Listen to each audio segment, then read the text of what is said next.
What does a productive first spring in Stardew Valley look like? Hi, welcome to the channel. Welcome back if you've been here before. In this video I'm going to share some tips and methods that I often use.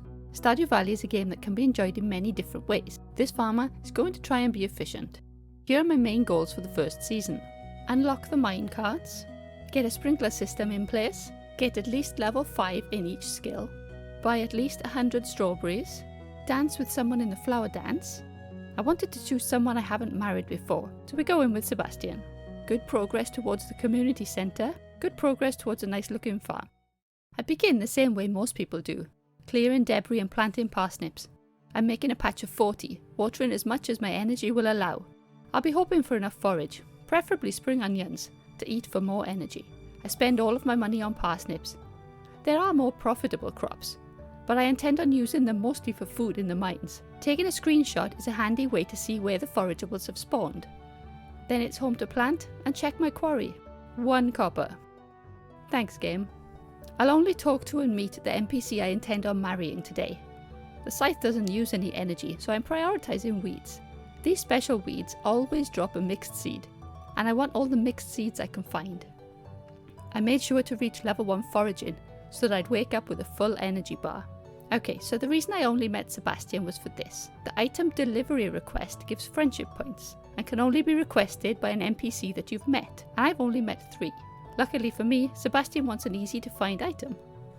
Oh, and this doesn't count towards the weekly gift allowance. Now it'll be mostly fishing for a few days. I've made a video with tips and a guide for early fishing leveling. I'll link it in the description if you want to check it out later.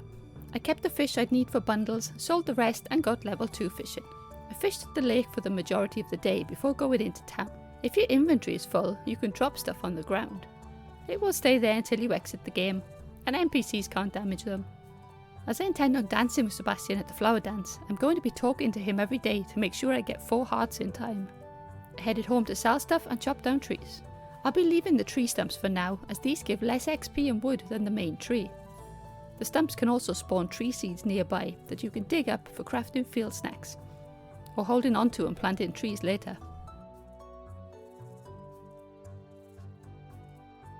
I watered my parsnips, organised my inventory and left the farm, this time armed with a chest for extra storage. I left the fish in the chest and brought home the treasures and forageables to sell. I'll sell the fish later once I get the level 5 perk. I'll craft the forageables into spring seeds. These sell for over double what I'd get selling them individually. I'll also sell the geodes I collected. For now, I'd rather have the money than opening them. After leaving a chest of supplies in the mine's entrance, I went back to town to trigger the community centre cutscene. On my way back up, I collected the chest and fish from the lakeside. Now I'm ready for my next obsession, mining. Once I'd reached floor 10, I went back to the entrance and crafted a furnace. It's so useful being able to craft a furnace on the first mines trip that I recommend buying 1 copper ore from Clint if you haven't found any by day 3 or 4. I timed meeting Sebastian on his way home from the saloon, gifted him one of my fresh parsnips. I only made it as far as floor 13, but I did have 2 furnaces now, and copper production was in progress. I left some chubs behind for more food supply, went home to sell the rest. I planted all of the mixed seeds I found so far, and went back to the mines. This particular spiral layout I like to take a screenshot to see if there's a free ladder. After floor 20 I returned to the surface to smelt more copper. I made it to floor 26 before calling it a night. I planted 4 more mixed seeds and used the last of my energy before bed. It was a star drop luck day today, so I was going to try to get to floor 40 in the mines. I wasn't worried about crows attacking my crops. I will build a scarecrow soon though. Floor 27 was a monster floor, but the club I found made short work of the bugs. I got to floor 30 at 2 PM and floor 40 at 10:40. Whoa, that is a good amount of iron to get on the first icy floor. Glad I saved some copper ore to make cherry bombs. I hadn't spoken to Sebastian today. I'd be able to find frozen tears now, so loved gifts would be easy to come by. I chose what items to bring home with me. Maybe I should have left some there. My home chest is looking pretty full. I started smelting iron as I now had 22 copper bars. I find it useful to zoom out while I'm in the mines. It's easier to see if there are any free ladders.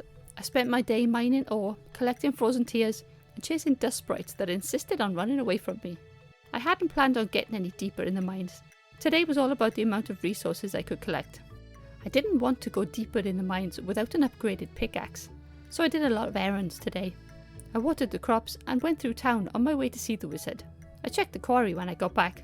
Oh, I've been really unlucky with ore here. I went up to the mines to collect the bars before dropping my pickaxe off with Clint. I figured I just as well bring the furnaces home now too. I completed the spring foraging and the crab pot bundles. As it's raining, I could have upgraded my watering can yesterday. I prefer to go for the pickaxe as it's easier then to collect ores, which I then use to make sprinklers, so I don't need the watering can anyway. Basic sprinklers are very overlooked in my opinion. Oh, hi Robin. Bye Robin. I hung out with Sebastian for his 2 Heart event for a little while. As it was raining and I was pretty confident with my fishing skills, I fished at the river in the afternoon hoping to catch a catfish. Okay, maybe not yet then. I caught other fish that I needed for bundles today though, so it's not too bad. What fish do you find hardest to catch? Let me know down below. Hey, I wonder what that could be. The egg festival is getting closer and I need to make some space for my strawberry patch. Strawberries are such a good investment. I recommend people buy in as much as they can afford and comfortably water. I recommend not buying cauliflower seeds. Instead, aim to donate enough to get 9 free seed packets from Gunther. You only need to donate 5 things. You can use Gunther as a free storage. He'll hold on to the rewards for you until you're ready to claim them. I got my pickaxe from Clint, forgot to buy beans, and then went mining. I didn't have a particular goal in mind, just collecting more ores. I wanted a lot of sprinklers. It was a star drop luck day today. I decided I'd go mining and see how deep I could go. I really wanted to unlock the minecarts. I made it to floor 50 at 9:40. Solar essence dropped from ghosts, along with bat wings, are probably the easiest for the adventurer bundle, although it did take me ages to kill the ghost. And decided to stop at floor 65, as I was running out of food. I gathered everything I wanted to sell and went home via the community centre. By the light of my furnaces, I made a temporary cobblestone border around my strawberry patch. This would help me tomorrow to get the sprinkler placement as I wanted it. Oh, I'm going to be a busy little farmer today. I started out with hoeing all the spots. The cobblestones helped guide me, and I'd planned ahead with where I wanted scarecrows to be. I'm not going to water these today, there's no need. I'll still be able to get 2 harvests of strawberries before the end of the season. I kept smelting as I worked and then finished placing the sprinklers. At the festival I bought 112 strawberries and talked to everyone there. Festivals are a good place to talk to everyone while they're all in one place. And you can go behind the buildings to chat to Pierre too. Oh hey Pierre, don't mind me. I planted the strawberries, added a bit more cobblestone path, petted my cat and went to bed. With strawberries all sorted, I wanted to push through with getting the floor 80 in the mines. After some basic chores, I headed to the mines and got to floor 70 by 12 o'clock. Then I remembered I still hadn't bought bean starters. I went to do that and met Sebastian on the pier. I farmed some copper for a bit and then I kept going deeper. I was cutting it a bit close. I got to floor 80 at 12:40. Maybe going for copper was a bad idea. But I did get an ancient seed from a bug though. I've made it to floor 80, but I still need to actually go there and find a fire quartz. I also need to donate this ancient seed, so I get an actual seed that I can plant. Oh cool, that's lunch sorted. I got really lucky and found a slammer in a crate on floor 81. That's arguably the best weapon that can be found at these mines. I got to floor 90 at 7:30 and picked up the Obsidian Edge. If you've seen my playthrough, you'll know I like to carry a sword and a club weapon and swap between them. I cleared more on the farm this morning. This corner would be where I'd keep the animals, and I'd be working towards that next. I crafted field snacks as I went, then headed into Cindersap Forest. It's salmonberry season now. These are a great source of energy in the early game. They're free and easy to come by. I collected loads and found Robin's lost axe. I forgot all about completing the boiler room yesterday, so I went to do that this morning. This is one of the reasons I love this weapon. You can combo the secondary attack slam with the regular attack. I don't always get the timing right, but when it works, it's really good. I got to floor 100 at 3:20 and got my first star drop. Nothing much else interesting happened in the mines. I got a cudgel from a boss slime and found a purple mushroom. I reached level 110 just after midnight. I collected my cool space boots and called it a night. Seeing as it was raining, I thought I'd try again for the catfish. I did manage to hook a catfish, but he really didn't want to be caught. Giving up, I foraged for the last of the salmon berries and went home. I got level 7 fishing for my efforts and I sold a load of things. I've made enough money now for Demetrius to come over asking about the cave. I don't want to go into the cave every day, so I choose bats. I wasn't sure what to focus on today. I was running low on copper ore, so I wanted to go mining, but it was a bad luck day today. I headed up to the mountains where Sebastian was tinkering with his motorbike. I asked Robin to build a silo and spent most of the day resetting floor 21 for copper ore. In the evening, I planted the rice shoots I'd been collecting from bugs in the mines. I chopped more trees on the farm and fixed the beach bridge. As forageables get reset on a Sunday, Saturdays are really the best day to go, especially in areas like this, where very few NPCs walk and destroy them. I donated things to the museum, picked up my rewards, and left my axe with Clint for upgrading. The rest of the day was spent fishing at the lake. I didn't level up, but I made over 4,000 selling stuff. I cleared more debris on the farm, concentrating on rocks, seeing as Clint had my axe. I checked my skills and decided to work on my combat. I headed to the mines and started hopping between elevator floors, killing any monsters that were close. Ores can't spawn on elevator floors, so I wouldn't get distracted. That night I got level 5 combat. I wasn't too bothered by this skill. It's the level 10 perk at the end of this tree I'll be going for. My strawberries were ready to harvest. I picked up my axe from Clint and went to visit Sebastian, who was having an existential crisis. I asked Robin to build a coop and chop down what felt like every tree on the map. That night I hit level 3, 4 and 5 farming. I chose the tiller profession and I got level 4 foraging. This could well be the last rain day of the season and I really wanted to catch a catfish. I could catch them in other seasons, but I wanted to do it now. Luckily I caught the first one that I managed to hook. By the evening I'd managed to catch 6 catfish, which I was pleased with. I sold over 7,500 golds worth of things. I didn't sell the strawberries though, I was holding on to those for now.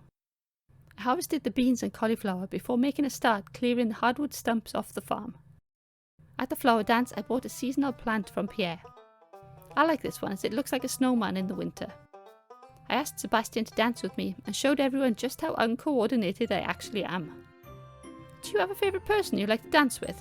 Let me know in the comments. After the festival I carried on chopping stumps, munching my way through salmon berries for energy. I chopped trees and stumps until my energy was low, then dropped my axe off with Clint to be upgraded. I completed the spring crops and the construction bundles before going to visit Sebastian. We hung out in the kitchen for a while before Sam came over for a game of Solarian Chronicles. I spent the rest of the evening in the mines. I harvested my strawberries again and foraged in Cindersap. I bought 4 chickens from Marnie and named them all after Chicken Run characters. Then I went fishing. I fished here until night and then went home to organise things before bed. I got level 6 and 7 farming and made some money selling the fish. I picked up my axe from Clint and bought 50 coal to make some preserve jars. Pickles and jellies are very profitable. It's well worth the investment in my opinion to buy coal for this. I've started smelting quartz for making quality sprinklers, and I lay out paths around where I want to plant, ready for the summer. There was not much else to do, so I spent the evening chopping down trees on the farm. I crafted and placed 6 tappers before heading to the secret woods. My weapons were all in the mines, so I had to fend off the slimes with my scythe. I took a screenshot and it was well worth going to collect 21 spring onions. I sold pretty much everything I didn't need at this point. I kept 100 strawberries to put in the preserve jars. I didn't plan how many I'd need, it just seemed like a nice round number. I chopped down more trees and then got level 6 foraging. I sold 22,000 golds worth of stuff. That should buy me plenty of summer seeds tomorrow. So with the season over, let's check back over the goals. Did I achieve everything I wanted? Could progress towards a nice farm? I'll leave that up to you to decide. Let me know down below. I'd like to thank you all for watching. Please let me know in the comments, what do you think makes a productive first spring? Thanks again for watching, take care and bye for now.